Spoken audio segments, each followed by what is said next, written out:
Bismillahirrahmanirrahim. Assalamualaikum warahmatullahi wabarakatuh. Selamat pagi, apa kabar nih teman-teman? Semoga senantiasa dalam keadaan sehat walafiat. Amin ya Allah ya Rabbal Alamin.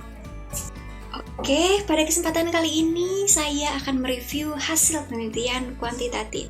Tetap stay tune ya, semoga teman-teman mampu menyimak pembahasan dengan baik dan mampu menyampaikan kepada yang lain, insya Allah.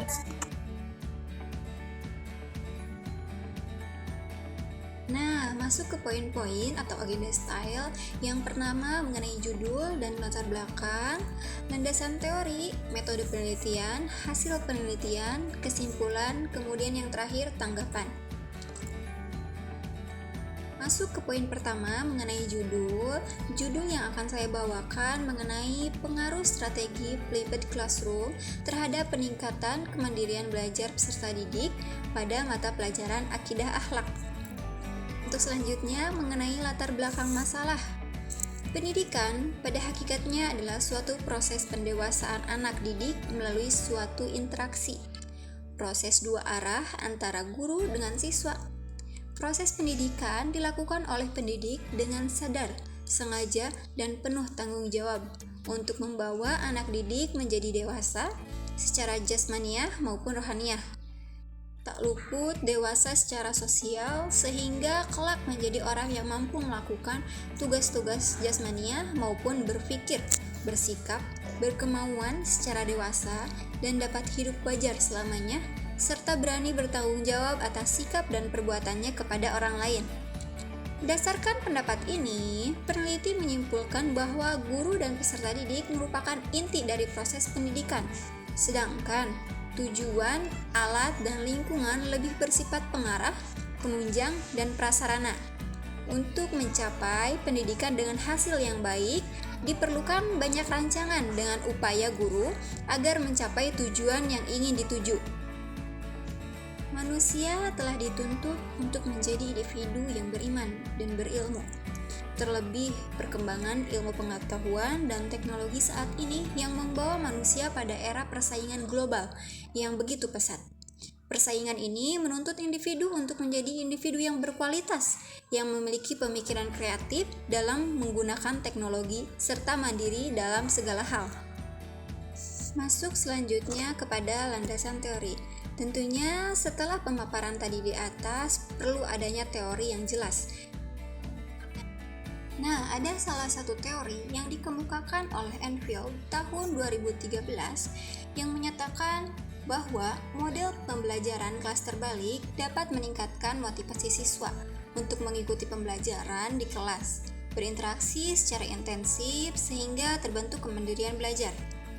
Oh iya nih, secara garis besar, model pembelajaran ini adalah model pembelajaran yang berpusat pada guru, berganti menjadi berpusat kepada peserta didik, sehingga peserta didik lebih aktif terlibat dalam pembentukan pengetahuan. Nah, dilihat dari pengertiannya, model pembelajaran flipped classroom adalah model proses belajar mengajar yang tidak seperti pada umumnya, yaitu dalam proses belajarnya peserta didik mempelajari materi pelajaran di rumah sebelum kelas dimulai, dan kegiatan belajar mengajar di kelas merupakan pengerjaan tugas, berdiskusi tentang materi atau masalah yang belum dipahami peserta didik. Dengan mengerjakan tugas di sekolah, diharapkan ketika peserta didik mengalami kesulitan dapat langsung dikonsultasikan dengan temannya atau dengan guru sehingga permasalahannya dapat langsung dipecahkan. Nah, untuk selanjutnya masuk kepada metode penelitian. Metode apa saja ya yang digunakan dalam penelitian ini? Yang pertama yaitu pendekatan dan jenis penelitian. Yang kedua, populasi, teknik pengambilan sampel, definisi operasional penelitian, metode pengumpulan data, instrumen penelitian, dan reliabilitas instrumen. Dari metode penelitian di atas akan saya paparkan satu persatu. Yang pertama, pendekatan dan jenis penelitian. Bentuk desain penelitian ini adalah kuasi eksperimen dengan menggunakan kelompok kontrol tanpa pretest. Langkah-langkah yang ditempuh dalam menggunakan desain ini, yang pertama, memilih secara random subjek yang menjadi sampel eksperimen. Nah, yang kedua, melakukan penugasan random untuk membagi subjek sampel itu ke dalam dua kelompok. Kelompok pertama adalah kelompok eksperimen yang diberikan perlakuan, kemudian kelompok kontrol yang tidak diberi perlakuan. Ketiga, pemberian perlakuan itu kita simbolkan dengan simbol X. Selanjutnya yang keempat, melakukan pengukuran pasca perlakuan atau post-test terhadap kedua kelompok itu. Yang kelima, melakukan analisis data dengan metode statistika yang tepat untuk menguji signifikasi perbedaan rata-rata skor post-test dari kelompok eksperimen dan kelompok perbandingan. Misalnya menggunakan uji T atau ANOVA. Selanjutnya yang keenam, mengambil kesimpulan berdasarkan hasil analisis data. Nah, bisa kita lihat di samping atau desain penelitian kuasi eksperimen. Yang selanjutnya, populasi penelitian terdiri dari dua kelas yang berjumlah 82 peserta didik. Untuk teknik sampel pada penelitian kali ini menggunakan sampel jenuh, yaitu teknik penentuan sampel bila semua anggota populasi digunakan sebagai sampel. Selanjutnya, sampel penelitian. Sampel dalam penelitian ini yaitu seluruh populasi atau seluruh peserta didik kelas 8 di MTS. Untuk selanjutnya, definisi operasional penelitian. Variabel penelitian pada dasarnya adalah segala sesuatu yang berbentuk apa saja yang ditetapkan oleh peneliti untuk dipelajari sehingga diperoleh informasi tentang hal tersebut. Kemudian ditarik kesimpulannya. Variabel dalam penelitian ini terdiri dari dua variabel. Yang pertama, variabel bebas atau independen, yaitu variabel ini sering disebut sebagai variabel stimulus prediktor. Untuk selanjutnya, variabel terikat atau dependent. Variabel ini sering disebut sebagai variabel output, kriteria, dan konsekuensi. Nah, teman-teman bisa melihat tabel yang saya sediakan di bawah ini mengenai variabel penelitian yang nanti akan digunakan. Untuk selanjutnya, metode pengumpulan data. Yang pertama, wawancara. Wawancara digunakan sebagai teknik pengumpulan data apabila peneliti ini melakukan studi pendahuluan untuk menemukan permasalahan yang harus diteliti. Yang selanjutnya, kuesioner atau angket. Angket merupakan teknik pengumpulan data yang dilakukan dengan cara memberi seperangkat pertanyaan atau pertanyaan yang tertulis kepada responden untuk dijawab. Selanjutnya, dokumentasi. Dokumentasi yaitu mencari data mengenai hal-hal atau variabel yang berupa catatan, transkrip, buku, surat kabar, majalah, kemudian ledger. Untuk selanjutnya, observasi.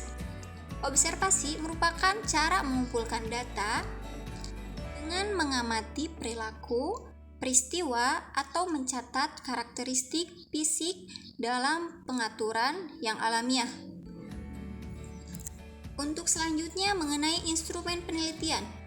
Dalam penelitian ini, penulis meneliti menggunakan instrumen kuesioner atau angket dengan kisi-kisi sebagai berikut. Yang pertama, pengaturan tujuan, perencanaan belajar, motivasi, pengatur perhatian, fleksibilitas dalam strategi belajar, memonitor perkembangan belajar, mencari bantuan kepada orang yang tepat, yang terakhir, evaluasi diri. Metode penelitian selanjutnya ada uji validasi. Uji validasi instrumen adalah penelitian yang menggunakan tes uraian. Tes ini dapat dihitung dengan koefisien korelasi menggunakan product moment. Untuk selanjutnya, uji reliabilitas. Pengujian ini bertujuan untuk mengetahui apakah alat pengumpul data pada dasarnya menunjukkan tingkat ketepatan, keakuratan, kestabilan, atau Konsistensi alat tersebut dalam mengungkapkan gejala-gejala tertentu. Masuk ke metode analisis data. Yang pertama, uji prasyarat analisis data. Ada uji normalitas, uji homogenitas. Yang kedua, analisis regresi sederhana. Berkaitan dengan latar belakang dan rumusan hipotesis penelitian, maka penggunaan analisis model regresi yang digunakan adalah model regresi sederhana. Yang ketiga, uji T.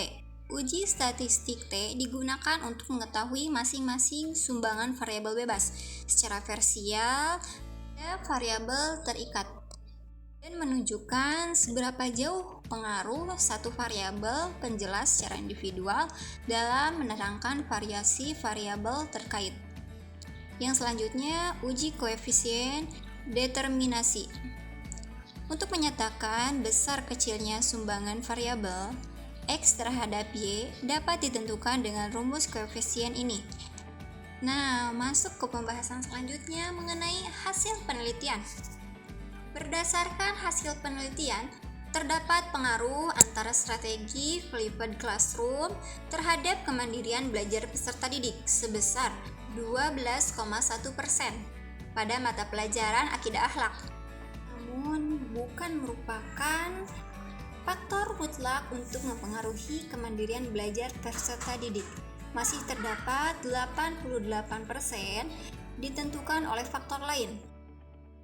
Hasil dari persamaan regresi linear sederhana, variabel dikatakan signifikan jika kurang dari 0,05, sedangkan hasil penelitian hanya 0,009, berarti memiliki pengaruh yang signifikan. Nah, penelitian ini dilakukan agar dapat memberikan penjelasan dan gambaran hasil penelitian. Pembahasan berisikan kegiatan atau kajian mengenai temuan yang berhubungan dengan penelitian, sehingga dapat diketahui terdapat pengaruh atau tidaknya antara flipped classroom dan kemandirian belajar peserta didik. Berdasarkan hasil kuesioner atau angket yang di atas menunjukkan bahwa kemandirian belajar peserta didik cukup baik. Namun, untuk semakin meningkatkan kemandirian belajar peserta didik, tugas guru perlu banyak mengembangkan strategi peserta didik yang dapat mendukung tercapainya tujuan pembelajaran. Meskipun flipped classroom mempengaruhi kemandirian hanya sebesar 12%, namun masih banyak variabel-variabel lain yang mempengaruhi kemandirian siswa, yaitu sebesar 88%. Nah, menurut saya model pembelajaran ini sangat berguna ketika dipakai di masa pandemi ini, yang mana pertemuan secara tatap muka atau pertemuan di kelas yang pada umumnya tidak dapat dijalankan secara maksimal, maka dapat dimaksimalkan ketika kita sedang ada di rumah. Ketika di rumah, siswa diberikan pembelajaran bisa berupa video, atau misalkan kita menggunakan aplikasi untuk melakukan conference.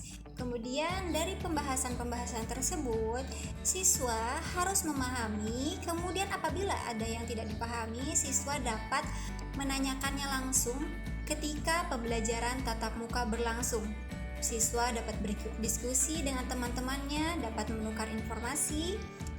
Nah, hal ini akan mengefektifkan pembelajaran secara maksimal sehingga tidak ada kekhawatiran siswa tinggal kelas atau tidak mampu untuk menyerap materi. Dalam rangka memperbaiki kemandirian belajar berikutnya dan meningkatkan kemandirian belajar peserta didik pada mata pelajaran akidah akhlak, maka perlu adanya sebuah usaha. Di antaranya, yang pertama, peserta didik sebaiknya agar senantiasa belajar di rumah terlebih dahulu sebelum melakukan pembelajaran di sekolah untuk menunjang pengetahuan peserta didik.